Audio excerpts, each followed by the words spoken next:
the second season, Kevin and I had moved in together and it kind of imploded, and the second season ended with me sort of going into the barber shop to get a haircut from Richie and saying, I'm ready. And the film starts where I've been out of town for 9 months. You learn that I've left town completely and I'm coming back for the weekend to go to Augustine and Eddie's wedding. It's just so amazing to think of like where we met Augustine, then seeing him hit rock bottom, doing Molly and Richie finding him on the street, and now he's at City Hall getting married to his boyfriend in front of the Harvey Milk statue. I mean, Augustine is the least likely of the three friends from the pilot to be married. So for this to be happening, I just shot a scene right now where he's in a really almost adult place about the wedding. And to think Augustine from the first season could never have handled himself the way that he handles himself now. All of the characters have kind of found themselves a bit more when we pick up in this movie. But like reality, I guess, their lives are still complicated. This show has never been a sort of da-da-da-da-da-da whack. I mean, HBO doesn't really do the da-da-da-da-da whack. They do, they're more like life. They're more sort of like, landing in this moment emotionally, but it's not necessarily an answer. Andrew Haig, who is our main director, is a filmmaker, and Looking is the first time he's ever developed and shot television before, and I think one of the things that makes the seasons of Looking really special and different than anything else is that it feels very filmic. And so, in some ways, getting the opportunity to close the stories with a film feels really right, because it's sort of Andrew's wheelhouse, and when I got the script that he wrote with Michael, I was so moved, and it felt so beautiful, and it felt like such a perfect way to end the Looking experience. And the lucky thing is that we get to shoot a lot of it in sequence. Andrew's really great about that, so we get to experience sort of the journey of the characters in a way, and you don't really get that a lot of times in film. Andrew, in his films and in this show, has a very special way of capturing intimacy and has a special way of capturing the complexity of real life, in that it feels very ordinary but very complicated. And I think Andrew also has a beautiful way of capturing the happy and the sad in sort of the same breath. There's also quite a little bit of like closing a chapter in your life before you move on to the next chapter. And it's a recurring theme actually for all three characters, which is really beautifully done by Andrew and Michael. And I think there is a sense of renewal and hope. We really wanted to shoot this show on location in San Francisco. From the beginning, we love the backdrop of gay history, LGBT history, and I think that's been an important thing to have sort of in the background of all of our very intimate stories. A friend of mine sent me a picture of his brother out from the 90s in San Francisco. And he was like, this is my brother in San Francisco with 5 of his friends. He goes, they love that town.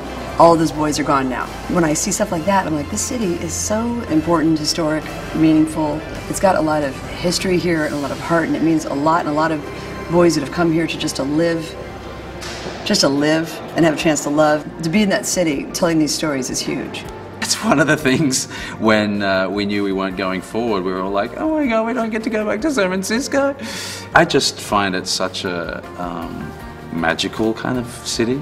And it's been particularly magical for us because we've all been here together exploring it, and we've got to do this wonderful show that we love. And, we've shot mostly on location, so we've been really seeing the city. And I also think that's, it's been a great thing about the show is that you're really seeing San Francisco, because we're going to, and not necessarily going to the most sort of expected places, but, really kind of seeing different elements of the city. Looking doesn't exist without San Francisco. The crew in San Francisco is so unique and so special, and a lot of them are based here. So getting to know them and having them show us the city has been really special. We have a fantastic crew here who's become like family, and everyone is just very passionate about this city who lives here, and they've given everything to this show and to work hard to represent it in the best way possible.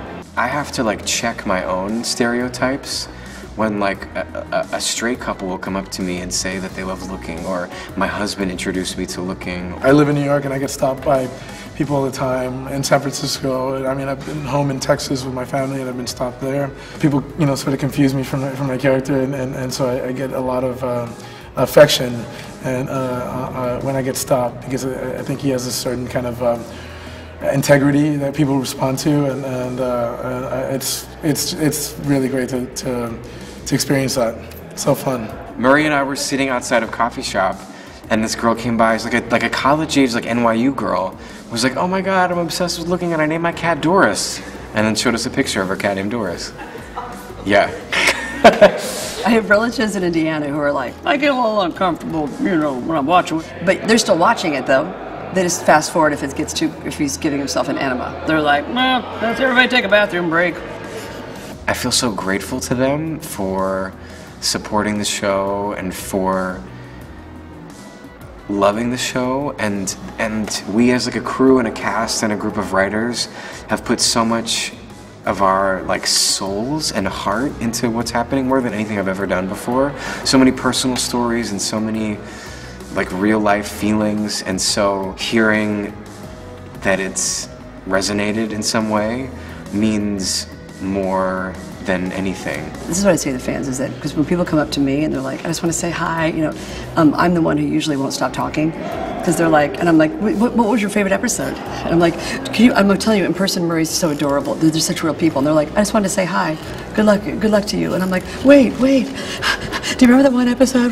Because I'm so dying to talk about it. Like, I'm the opposite of what you would think, people. And then I will always offer, I'm like, do you want to take a picture with me? And they're like, I'm getting ready to come I'm going to spin class. And I'm like, what time's it start? You got time. I'm going to take a picture of you. Click.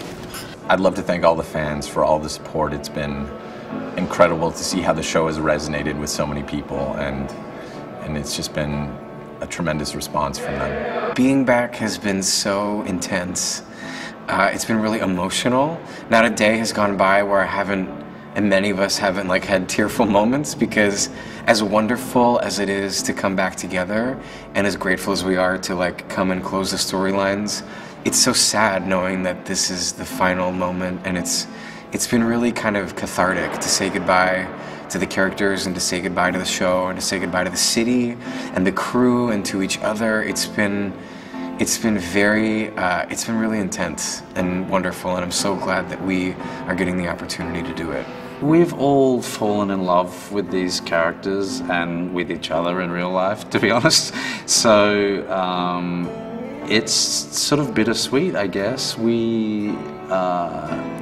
We don't want to leave them. It's wonderful to be back here in San Francisco and all be together again, and to get the opportunity to have one last sort of piece of time with these characters, and to sort of leave them somewhere that's a little sort of resolved, I guess. This show was always built around friendship. I know my friends have been so critical to my own growth and development, and that's a really special part of this show for me. The friendships that you see on camera, these friendships are happening in real life, and that, for me, has been the biggest blessing. It would have been awful to have walked away from this character without an opportunity to at least send him off in the right way. I feel like I got so lucky, this being my first series regular, my first project of sort of this caliber, and this, because you know the crew and the cast that we have, and the sort of camaraderie and family that we've created. I don't know if you get that with every project, and I feel like I got spoiled for life, and it's going to be hard to go to some other family, and I just hope that I can find, you know, similar families, because it's just set the bar, just set the bar so high.